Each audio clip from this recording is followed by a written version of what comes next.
Hey guys, welcome back to another song title challenge. This is where you send in your best song titles, and Brent, the mind of a hit songwriter, will break down exactly what his thought process would be on how to approach these, try to get them onto country radio.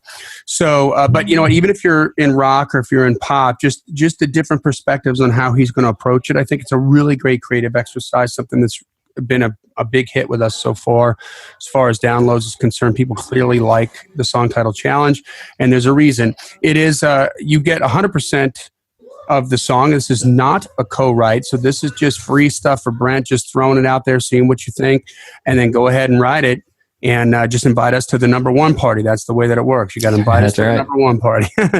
But Brent, you got anything to add to that real quick before we get started? Just I look at these as I say it every time. I'm a country hammer, so I'm going to treat each of these titles as country nail. I'm going to nail it to radio, country radio, because that's where I bring the most value. So send in whatever genre type title you have. It doesn't matter, but just know that I'm going to look at it at a country song because that's what I know best. That's where I can bring the most value.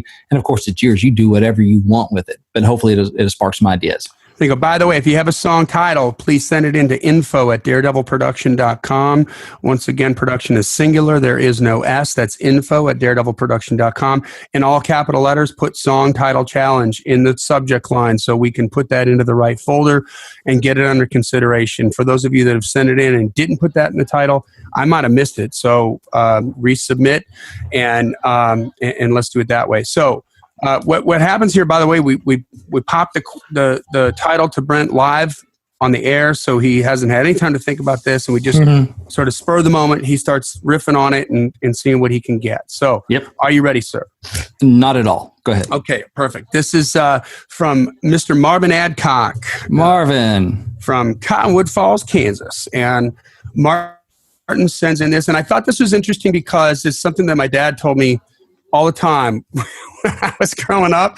So it would be interesting to see, well, actually it came in the form of a question, and it was, he wasn't happy with me whenever he asked it. So are you ready? Here we go. Okay.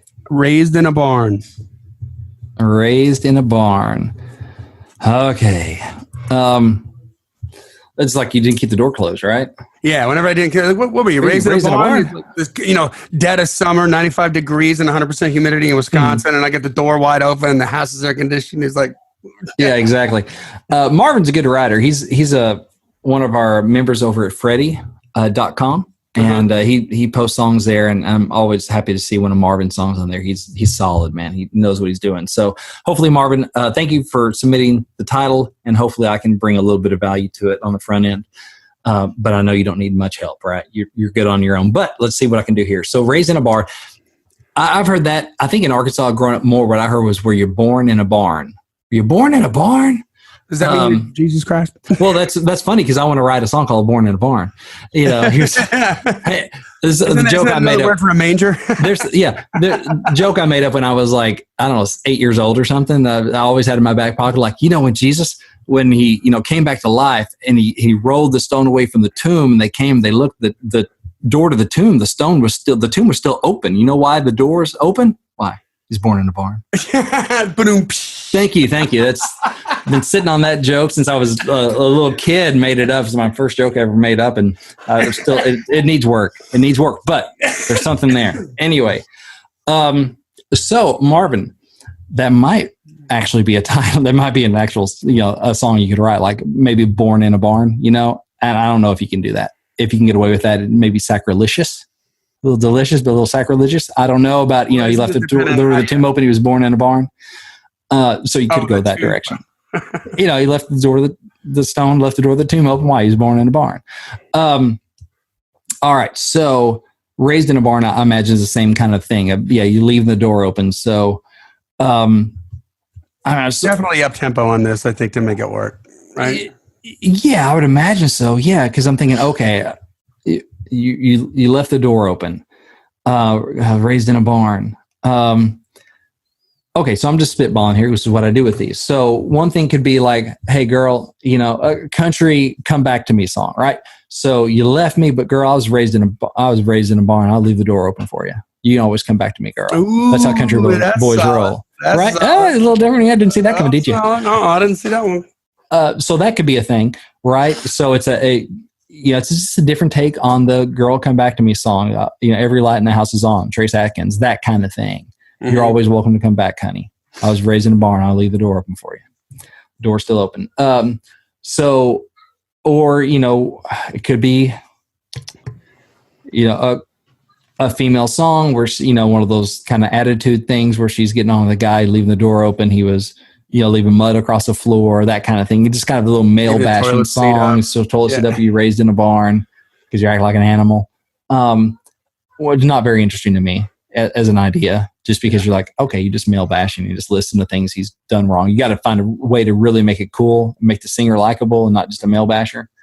Born in a barn. So, raised in a barn. Raised in a barn. Okay. Oh, raised in a drink in a barn, party in a barn. There you right? Go. So the tailgates and that kind of thing idea. So it could be, all the glasses raised in a barn. We got the door open. You're welcome to come on in, y'all. A lot of glasses get raised in a barn. So what other things are raised in barns? You can kind of, Jesus was born in a barn. Glasses are getting raised in a barn, making a toast or whatever. Temperatures getting raised in a barn, up in the hayloft kind of thing. Raised in a barn. There you go. Because that's like getting laid in a barn. Yeah. What's getting raised in the barn is the heat. The heat. The temperature. The heats. The sweltering heats. That's interesting. So what else could be? Yeah. What else could be raised in a barn? Yeah. So that and Johnny and I talked about this, given some tactics. So what you do is you can do a listing exercise of things that are raised in a barn, things that can get raised in general, and things raised in a barn. So you can you're doing the pulley system to get the hay up to the hayloft. You're raising a drink. Jesus raised up at least for a day or two in the barn. You got the temperature getting raised in the barn because it's hotter in the hayloft. Skirts can be raised in the barn. Skirt. Yeah, I'm not going to fly on country radio, but that's my rock and roll influence. That's your rock and roll. So you can do a listing exercise. So I'm going to find 20 things that either get raised or raised in a barn. Hopes can be raised in a barn. Hopes can be raised. That's right. Spirits. Oceans, yeah. So you list all that stuff and see if if you can pull together a story out of that sort of thing. I don't love the party in a barn idea, just because that kind of stuff, it's hard to really stand out with an idea on that, just because it's so done so much. What do you have to bring to it that is going to be fresh and different, and why would they cut yours? That's if you can find some really cool examples and, fist raised in a barn, like rah, rock and roll kind of thing. But if you can find some really cool examples that might freshen it up enough that you can have a chance at a fun live thing. Up-tempo party song. If you're country, right? Mm-hmm. And you were raised in a barn, right? And then the heat got raised in a barn with a girl, and then you're teaching your son how to, you're raising him in a barn, right? The hard work, right? Yeah. It could be like an Aaron Tippin kind of blue collar, working man kind of thing. Yeah. We haven't had one of those in a while. We haven't had one of those. It's amazing we can raised in a barn.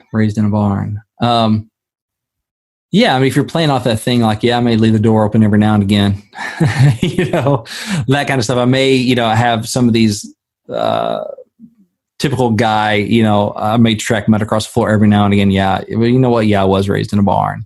Because that's where I worked at my grandpa's farm, and that's and hard work and all this stuff. And this is why it's good. This is why you should be happy I was raised in a barn. Yeah, I may leave the door open every now and again, but I'll always be there for you. I'm like a rock. But it's just because I'm in a hurry to get in your arms, girl. I was raised in a barn. There you go. The only reason I track mud across the floor, I'm in a hurry to get to you, I was raised in a barn, but I'm in a hurry to get in your arms. That's awesome. So that'd be another little, self-deprecating. Like, okay, I know the cliche. I'm gonna turn it around a little bit, make it a positive thing, and a positive love, me, you, in the moment kind of thing. Like, no, I'm not perfect. I was raised, in a barn kind of thing. Like, I grew up in a barn kind of thing, not literally raised. I had a home, but there's a way to kind of play that where it makes sense. So that would be cool. And I do like it may be too silly to say raised in a barn. My door's always open for you to come back home. That may be a little too like silly of an image to do the more serious, like baby come back kind of thing that may not sit well together, unless you just did it as fun. Yeah. Not like a heart, like, oh, my heart's going out, I hope you come back, I was raised in a barn. That's kind of weird. But if you just do it like a fun, baby, come on back anytime you want, girl, I was raised in a barn, doors always open. More of a fun thing. Maybe not a post-breakup, come back to me, but a girl, I had such a good time, my door's always open. Girl, you can come on over anytime. Yeah. Maybe kind of thing too, like a happy love thing, not a comeback love thing. So that might be something too. Another list exercise is maybe how many doors could you leave open, right? Like the car door, the front door to the house, and all attribute it back to that one line, which is, you asked me if I was raised in a barn, but I'm just in a hurry to get into your arms. Like, I'm so excited to open the door for you at the restaurant that I leave the car door open. You know what I mean? Yeah. Exactly. You're not thinking about anything else except for her when you're around her, because it's like being raised in a barn. Right, exactly. Leaving everything open. That's funny. Yeah, the door of opportunity, door of my heart. There's the metaphorical doors as well that you can play off of. So there is some stuff there. And I don't know if that title's been done before. I mean, probably any sort of cliche, any sort of phrase has surely been done a bunch. But has there been one? Even if we haven't heard it as a hit, odds are publishers have heard it 1,000 times. They just haven't been hit yet, but they've heard it enough that it's worn out to them. Right. So you got to consider that. So then you got to really bring some fresh new angle on it that's going to go, oh, well, if you're going to do it like that, yeah. Like don't write the cliche title unless you do it like that. So that might be something. So yeah, born in a barn just because I'm in a hurry to get in your arms. I was born in a barn. I was, or raised on a barn in some farm, hard work, and I don't know. There's some different stuff there too. So there's definitely no big hits on it. I mean, I just went on YouTube, and there's an album called "Raised in a Barn," which might have a title track that I can or cannot confirm. Yeah, which you can't copyright a title, so it doesn't matter if it's been that title's been used before. It's still fair game. There's been 3 #1 hit songs called "Fire," so that doesn't mean anything either. If you can write the fire out of it, write the fire out of it. Exactly. Yeah, they're good. Come on back. So I think that's what I got for our time. We try to keep these short and sweet. So I'll bail out now. So hopefully a bail. Like a hey Dale. Hey, come on. Hey, look at that. The hits just keep on coming. So good. He's subconscious. No, so I'm gonna bail out. But Marvin, I hope that is. I hope you find something in there that's useful. And if you do, let me know. And if you end up writing it, post it on Freddie. I want to hear it. That's just so I can have some giggles. I enjoy that. People do that every once in a while. So they get a song from a Wordplay Thursday or from one of these things, and they write it and post it. I'm like, oh, that's cool. But also, for anybody out there, if you have an idea that you're stuck on, you're not sure what to do, it's like, I got this cool title, I'm not sure what to do with it. Man, call me in. I do one-on-one coaching and consulting. And it's a lot like this. We'll bounce ideas back and forth. I will give you direction, and then you go write it, and it's your song. It's not a co-write. I'm just here to help support you and help you get your song right. I'm also here to help answer questions about the art, craft, and business of songwriting any which way I can, and just be of service to you. So, or we can I have an options where we do sit down, we actually work on the song together and do a co-write. So you can find all that at songwritingpro.com/coaching. That's songwritingpro.com/coaching. My schedule's on there. You just find a time that works for you, and my availability is on there. You just pick a time. You can schedule it right then. It sends me an email, and I know what I'm doing that afternoon. So I'd love to hear from you. There you have it. Thank you, Marvin Adcock, for the write, and invite us to the #1 party. Amen. See you there.